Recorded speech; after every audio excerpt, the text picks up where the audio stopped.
வணக்கம். புதிய வாசிப்பு புதிய சிந்தனை நிகழ்ச்சிக்கு வரவேற்கிறோம். இன்றைய நிகழ்ச்சியில் டைம்ஸ் ஆஃப் இந்தியா பத்திரிகையின் கட்டுரையை பார்க்க இருக்கிறோம். ஜிஎஸ்டி வரி விதிப்பு மாற்றம் குறித்து இந்த கட்டுரை பேசுது. பத்திரிகையாளர் திரு ஜெகநாதன் இதை எழுதியிருக்கிறார். வாதிப்பதற்காக அரங்கத்திற்கு இந்திய தொழில் முனைவோர் சங்கத்தின் தலைவர் திரு ரகுநாதன் வந்திருக்கிறாங்க. வணக்கம் சார். வணக்கம் கார்த்திகேயன். இந்த கட்டுரை முக்கியமான 3 விஷயங்கள் திரு நரேந்திர மோடி பிரதமர் பேசியது குறித்து தொடக்கத்தில் பேசுகிறாங்க. அதை நம்ம டீகோட் பண்ணால் சரியாக இருக்கும் அப்படின்னு நினைக்கிறேன். முதல் செய்தி, இது பொலிட்டிக்கலாக இம்பார்ட்டன்ட், தன்னை பொசிஷன் பண்ணியிருக்கிறார் பிரதமர் திரு நரேந்திர மோடி மீண்டும் அப்படின்னு சொல்கிறாங்க. இந்த வரி விதிப்பு மாற்றம் தொடர்பாக ஒரு முக்கியமான முன்னெடுப்பை செய்திருக்கிறதா மத்திய அரசு? நிச்சயமாக செய்திருக்கிறதா. அந்த வரி விதிப்பு என்ன மாற்றங்களை கொண்டு வரப்போறதுன்றது ரெண்டாவது. ஆனால் இந்த அறிவிப்பு கடந்த ஒரு 3 மாதங்களாக இருக்கக்கூடிய ஒரு தேக்க நிலை, மந்த நிலை, ஒரு அசாதாரணமான ஒரு சூழ்நிலை. இந்த ஜிஎஸ்டியினுடைய அறிவிப்பு நிச்சயமாக ஒரு ஸ்டிரர் மாதிரி தான் நான் பார்க்கிறேன்.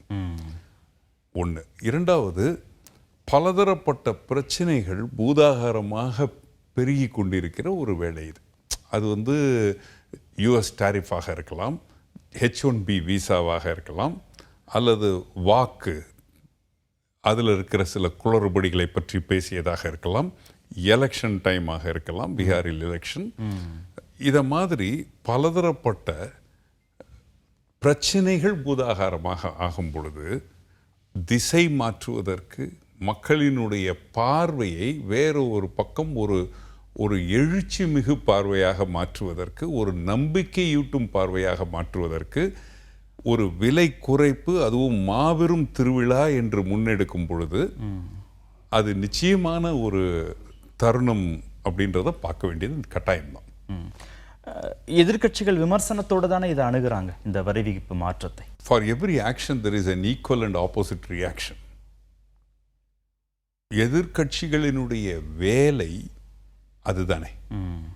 ஒரு ஆட்சியில் இருப்பவர்கள் செய்யும் செயல்களில் நல்லதை விட்டுவிட்டு அதனுடைய தீயவையை அதிகப்படுத்தி காண்பிப்பது தான் எதிர்க்கட்சிகளின் வேலை. நல்லதும் கூட. அப்போதான் other side of the coin என்னன்னு தெரியும். 8 ஆண்டுகளாக சொன்னோம், கேட்கல, இப்போ செய்கிறாங்க. இது அனைத்தும் உண்மைதான். அது 8 வருஷமாக பேசப்பட்டது தானே. ஜிஎஸ்டிக்கு கொடுக்கப்பட்ட விளக்கமே முதல் அது அறிமுகப்படுத்தப்பட்ட போதே கபர் சிங் டாக்ஸ் தானே அது எதிர்க்கட்சிகள் சொன்னாங்க. பல தொழில் அமைப்புகள் சொன்னதும் இது ரொம்ப கடினமான ஒரு இது, மாற்றி அமைக்க வேண்டும், சீரமைக்க வேண்டும். ஒரு வரி ஒரு நாடு என்றது மாறி போச்சு.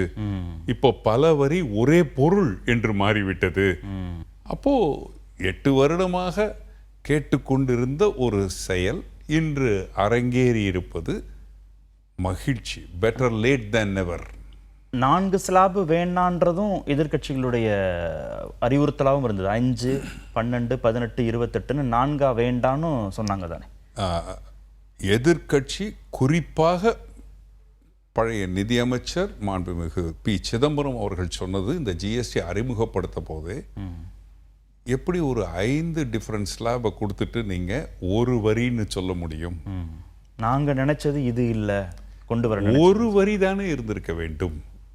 அப்போ குளறுபடி நிறைய வருமே. இன்புட் டாக்ஸ் கிரெடிட் எடுக்கிறதுல சில பொருட்களினுடைய அவுட்புட் டாக்ஸ் கம்மியாக இருக்கும், இன்புட் டாக்ஸ் ஜாஸ்தியாக இருக்கும். அப்போ இந்த குளறுபடி எல்லாம் வராமல் இருக்கணும்னா ஒரே வரியை நீங்கள் கொண்டு வந்திருந்தால், அது 5%, 10%, அதை மட்டும் கொண்டு வந்திருந்தால் இன்புட் டாக்ஸ் கிரெடிட்டுக்கும் அவுட்புட்டுக்கும் வித்தியாசம் வந்திருக்காது. இப்போ 2 மாற்றிருக்காங்களே, பிரயோஜனம் இருக்கா? அதில் நிறைய கேள்விக்குறிகள் இருக்கு கார்த்திகேயன். இது எப்படி 2ன்னு சொல்ல முடியும்னு. ஏன்னா இதற்கு முன்னாடி இருந்தது 0%, 5%, 12%, 18, 28. 0%ம் ஒரு ஸ்லாப். நான் சொல்லல, இதை அறிமுகப்படுத்திய பொழுது நிதியமைச்சர் அப்பொழுதே சொன்னது 0% இஸ் அ ஸ்லாப். இன்றைக்கு சில பொருட்கள் 0ல இருக்கலாம், நாளைக்கு அவை 5க்கு மாறலாம், 5ல் இருக்கக்கூடியவை 0க்கு வரலாம், இதுவும் ஒரு ஸ்லாப்.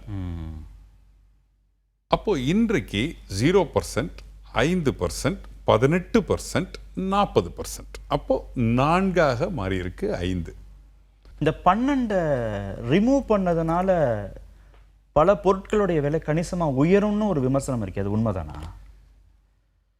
சில பொருட்களின் விலை உயர்வதற்கு காரணம் என்ன அப்படின்னு பார்க்கணும். அதாவது இப்போ ஒரு நோட்புக்கு 0% டேக்ஸ் கொண்டு வந்திருக்காங்க. அப்படின்னா என்ன அர்த்தம்? நீங்கள் ஒரு குழந்தை நோட்புக்கை வாங்கிட்டுனா அதுக்கு வந்து 0% டேக்ஸ் இருக்கணும்னு அர்த்தம். முந்தி 5% இருந்தது. அப்போ இன்புட் டேக்ஸ் கிரெடிட்டை எடுத்துக்கலாம்னு இருந்தது. இன்றைக்கு அந்த நோட்புக் தயாரிக்கிறதுக்கு பேப்பர், அந்த பேப்பருக்கு 18% இன்புட் டேக்ஸ். இப்போ 0%ல் அது வந்துட்டதுனால இந்த 18% எடுக்க முடியாது இன்புட் டேக்ஸில்.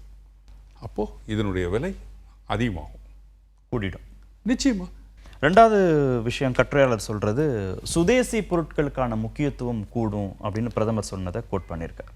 சுதேசி பொருட்கள், மேக் இன் இந்தியா ப்ராடக்ட், ஆத்ம நிர்பர் பாரத், இவை எல்லாமே இன்று எடுக்கும் முழக்கங்கள் இல்லை. 11 வருடங்களாக இன்றைக்கு காலை பிரதமர் உரையிலே சொல்லப்பட்டது, மேக் இன் இந்தியா ஸ்கீமை நாங்கள் லான்ச் பண்ணி 11 வருடம் ஆகிறது. ஒரு பெரிய சக்ஸஸில் நம்ம இன்னைக்கு இருந்திருக்கோம். ஆனால் தரவுகள் படி பார்க்கணுன்னா 11 ஆண்டுகளுக்கு முன்பு இருந்ததை விட இப்போ இம்போர்ட் அதிகமாகத்தானே ஆயிருக்கு. உள்நாட்டு தயாரிப்பு குறைஞ்சிருக்கு. அப்போ உள்நாட்டு தயாரிப்பு குறைந்ததாகத்தானே அர்த்தம். இப்போ ஜிஎஸ்டி வரியை குறைச்சிருக்காங்களே, இனி உள்நாட்டு தயாரிப்பு கூடுமா? இதனால் மட்டுமே கூடாது. ஒரு இந்த நடவடிக்கையினுடைய நோக்கம் என்ன? உள்நாட்டு சந்தை, உள்நாட்டு தயாரிப்புக்கு ஒரு நல்ல விலையும் நல்ல ஒரு மார்க்கெட்டையும் நல்ல ஒரு வால்யூமையும் கொடுக்கணும் அப்படின்றது நோக்கமாக இருந்தால் ஒரு 3-4 வழிகளை ஒரே நேரத்தில் செய்திருக்க வேண்டும். ஒன்று, வரியை குறைப்பது. அதை பண்ணியிருக்கோம். எந்த அளவுக்கு குறைச்சிருக்கோம், இதனால் எவ்வளோ தாக்கம் இருக்க போகிறது டிபேட்டபிள் சப்ஜெக்ட், அதனால் அதில் போக வேண்டாம். குறைச்சிருக்கோமா இல்லையா? குறைச்சிருக்கோம். இரண்டாவது, வெளிநாட்டிலிருந்து இறக்குமதியாகும் பொருட்களுக்கு நம்ம வரியை கூட்டியிருக்கணும் அல்லது உள்நாட்டு தயாரிப்பவர்களுக்கு ப்ரொடெக்ஷனை கொடுத்துருக்கணும். PLI அப்படின்ற ஒரு ஸ்கீம், ப்ரொடெக்ஷன் லிங்க்டு இன்சென்டிவ்னு கொடுக்கப்பட்டது அதுக்கு தான். ஸோ அதை பற்றியும் ஒரு அறிவிப்பு வந்திருக்கு. அதை நோக்கி ஒரு இதில் பயணப்பட்டுருக்கோம். இது ரெண்டாவது. மூன்றாவது, உள்ளூர் தயாரிப்பாளர்கள் வெளிநாட்டு தயாரிப்புக்கு ஈக்குவலாக தங்களுடைய தரத்தை உயர்த்த வேண்டும், தங்களது விலையை குறைக்க வேண்டும். ஸோ விலையை குறைக்கணும்னா வால்யூம் ஜாஸ்தியாகும். வால்யூம் ஜாஸ்தி ஆகணும்னா குவாலிட்டி ஜாஸ்தி ஆகணும். குவாலிட்டி ஜாஸ்தி ஆகணும்னா விலை அதிகமாயிரும். ஆமாம். இது எல்லாமே வந்து எலாஸ்டிக் மாதிரி. இது அழகான ஒரு பேலன்ஸ் இருந்தால் தான் முடியும். அப்போ இந்த அறிவிப்பில் உள்ளூர் தயாரிப்பாளர்கள் தங்களை தயாரிக்கும் முறை, தயாரிக்கும் பொருட்களின் குவாலிட்டி, விலை அனைத்திற்குமான சில ஸ்கீம்ஸ்களை கொடுத்துருக்கணும். இறுதியா, ஆத்ம நிர்பார் தற்சார்பு பொருளாதாரத்தில் ஒரு தன்னிறைவு பெற்ற பொருளாதாரத்தை நோக்கி இந்தியா நகர முடியும் ஜிஎஸ்டி வரி விகிதம் மாற்றம் மூலமா அப்படின்னும் பிரதமர் சொன்னதை கட்டுரையாளர் குறிப்பிட்டிருக்கிறார். அதை நோக்கி நகருமா இந்தியா? வெறும் ஒரு ஜிஎஸ்டியினுடைய விலை குறைப்பினால் மட்டுமே இது மாறிவிடும் என்று நான் எதிர்பார்க்கல. ஏற்கனவே இந்தியா வந்து கொஞ்சம் கொஞ்சமாக மேக் இன் இந்தியாவை விட லேபிள் இன் இந்தியான்ற மாதிரி போய்கிட்டு இருக்கோம். இறக்குமதியினுடைய அளவுகோல் அதிகமாயிட்டே இருக்கு. ரா மெட்டீரியல்ஸில் சொல்கிறோம். இன்றைக்கு மொபைல் ஃபோனை பற்றி நம்ம பேசிக்கிட்டு இருக்கிறோம். இந்தியாவிலே உலகத்திலே 2வது நகரமாக இந்தியா தான் அதிகமான மொபைல் ஃபோன் மேனுஃபேக்சரிங் ஏற்றுமதி பண்ணுது. பட் உள்ளே போய் பார்த்தீங்கன்னா அதனுடைய இம்போர்ட் கிட்டத்தட்ட 80%. நம்ம வெறும் கன்வர்ஷன், அசம்பிளி தான் பண்ணிக்கிட்டு இருக்கோம். So assemble in India, label in இந்தியான்ற ஒரு பிக்சரில் இருந்து மேனுஃபேக்சரிங் இன் இந்தியா வரணும்னா அப்போதான் தன்னிறைவு பெற்ற ரா மெட்டீரியல்ஸை இந்தியாவிலே அதிகமான உற்பத்தி செய்யக்கூடிய வாய்ப்புகளை பெருக்கணும். ஃபினிஷ்டு ப்ராடக்டை மட்டும் பெருக்கிறது இல்லை. நன்றி நிகழ்ச்சியில் பங்கேற்றதற்கு. புதிய வாசிப்பு, புதிய சிந்தனை நிறைவு பெற்றது.